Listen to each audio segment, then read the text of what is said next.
anime. The problem she's is funny. I like her. It's the same voice actor as Aqua. So every time she opens her mouth, I'm just like, it's the blue thing. Why is she not retarded? Welcome back to Meepon, everybody. We are here to bring you the anime life in Japan, and today we are going to do the top 7 anime in Japan right now. So what's most popular in Japan? What we did was went through a few different sources to see what was trending most in Japan. So these are based off of quantitative data. We have a link to the Mippon article down below that goes over the sources that we used for this video. And we have 7 anime to talk about today. So the first anime we'll talk about is DECA-DENCE. DECA-DENCE is a original anime, which is very rare. Most of the time anime comes from some sort of source material, like manga or a light novel, sometimes visual novels. But this is an original anime by the best named studio, Studio Nut.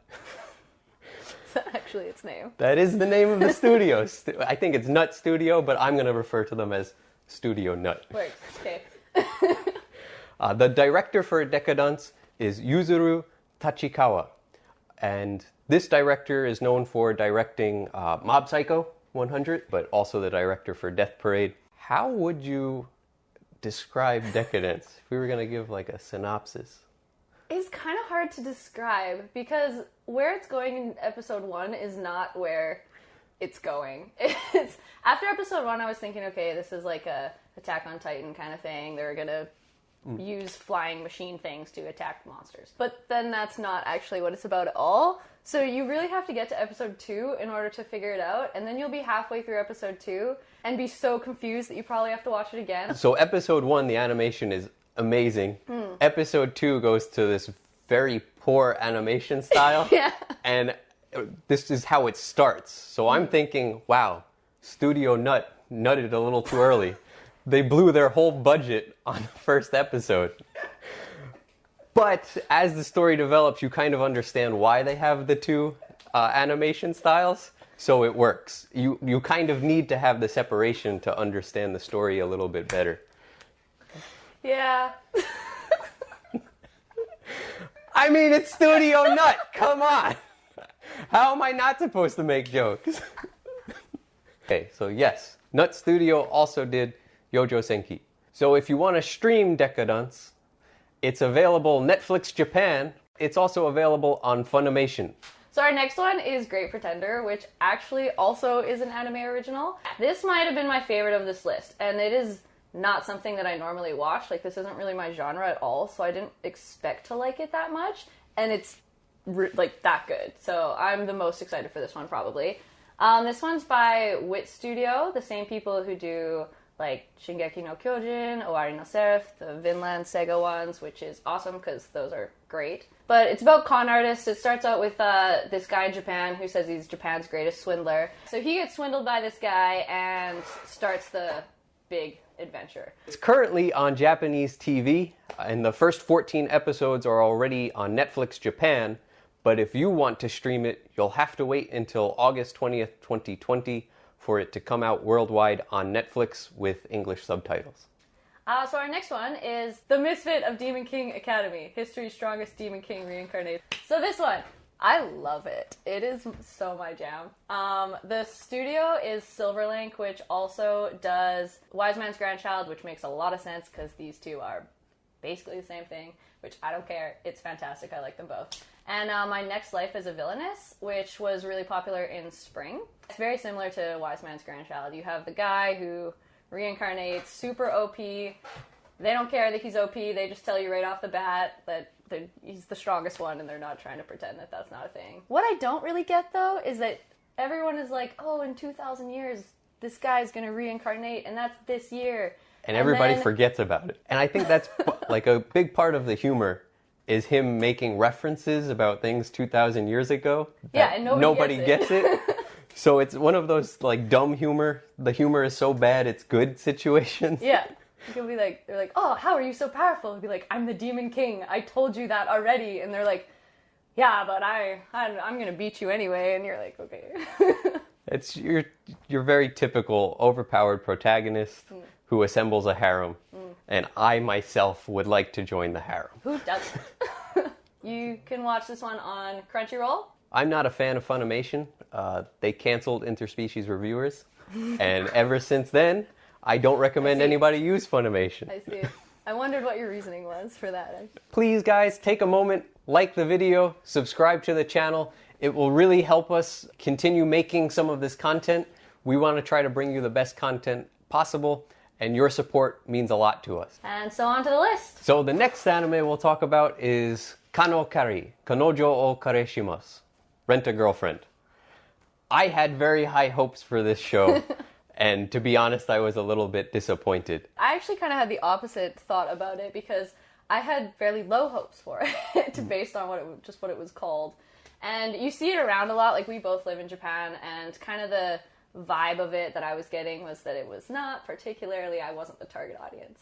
But I actually liked it. I thought that it was cute, it's funny, I would keep watching it. Like, the girl who is the Rent-A-Girlfriend is awesome. Anime. The problem she's is funny, I like her.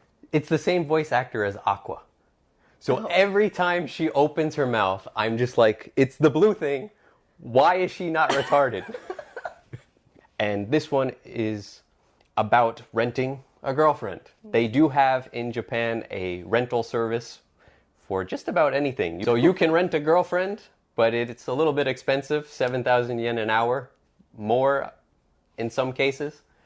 But they have a lot of different weird rental services. You can rent a family, rent a mom.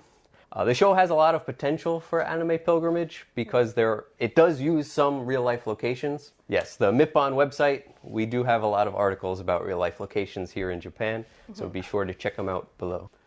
So if you want to stream Rent a Girlfriend, check it out on Crunchyroll. The next one we'll talk about is Uzaki-chan wa asobitai. Yeah. Uzaki-chan wants to hang out. You might know of some controversy surrounding this. The Red Cross here in Japan used Uzaki-chan for a blood donation drive to try to get otaku to donate blood.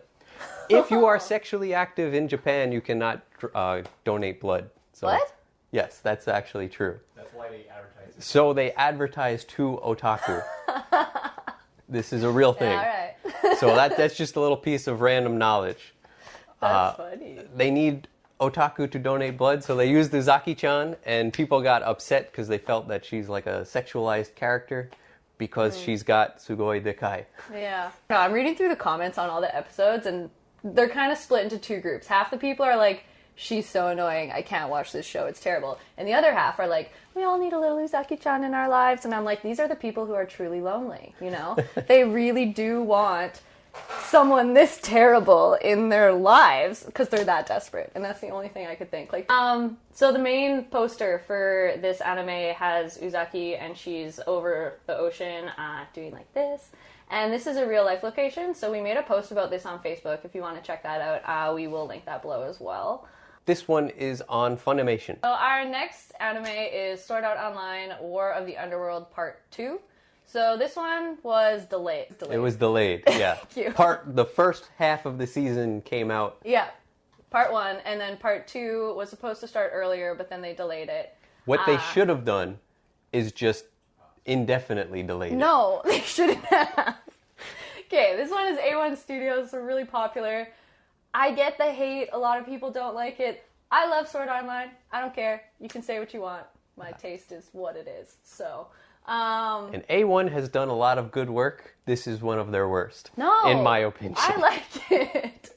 It's definitely popular despite all the hate. You can watch it everywhere. You can watch it on Netflix, Funimation, Crunchyroll. The last anime we'll talk about is Re:Zero.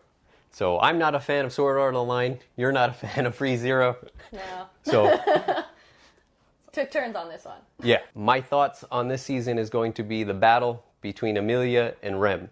So season 1, Rem was best girl. Everybody thought Amelia Tan was just a dumpster trash. That's harsh. Well, that's kind of, Rem is best girl. But the first 2 episodes shows Amelia as a very strong character. So they're trying to make an argument for why she should be best girl. So to stream Re:Zero Season 2, it's available on Crunchyroll, Funimation, and Netflix Japan, which means probably worldwide. There were 2 others that were supposed to be on this list. Yeah, no. So we had Peter Grill and the Philosopher's Stone and Do Class Eros or something like that. I think it's like hentai heroes, like H heroes. Right. They are very popular in Japan, but we did not include them on this list because they felt a little more like hentai than what they did anime. We chose these, just a reminder, based on the actual rankings from Japan. So this is from data. This is not just 7 anime that we like. But what are your top favorites out of this list? I'm going to say DECA-DENCE is probably my favorite. Great Pretender is a strong second. But the one I will probably enjoy most is Demon King. How about you? Yeah, I would say that my top one is definitely Great Pretender as well. But that the Demon King one is like real close second, and I might end up just enjoying it more just because it's just like good fun. But Great Pretender is probably the best one, I think. That is what we've got so far. These are our top 7. We will do this again for the fall if you guys like this video, so let us know your thoughts down in the comments. Also, don't forget to like and subscribe. And yeah, let us know, what are you most excited about to watch this season and for what's coming up in the future? Yeah, and as always, don't be afraid to give us suggestions. Tell us what you're interested in knowing about life here in Japan. That's our goal, is to bring you the most truthful information that we can.